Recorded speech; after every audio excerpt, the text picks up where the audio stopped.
B cricket নিউজে সকলকে স্বাগত জানাই।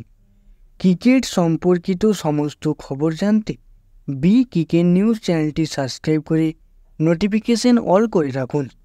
গতকাল টি-20 ওয়ার্ল্ড কাপ 2024-এর জন্য পাকিস্তান 15 জনের স্কোয়াড ঘোষণা করেছে, যেখানে ব্যাটার হিসাবে রয়েছে বাবর আজম, অধিনায়ক ফখর জামান, শহীম আয়ুব এবং উসমান খান।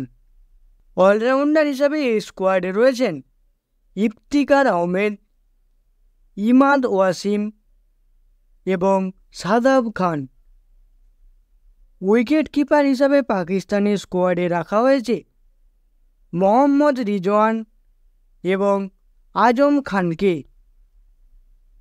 বোলার হিসাবে পাকিস্তানের স্কোয়াডে রয়েছেন আবরার আহমেদ, হ্যারিস রফ, মোহাম্মদ আব্বাস আফ্রিদি, মোহাম্মদ আমির, নাসিম শাহ এবং শাহিন শাহ আফ্রিদি।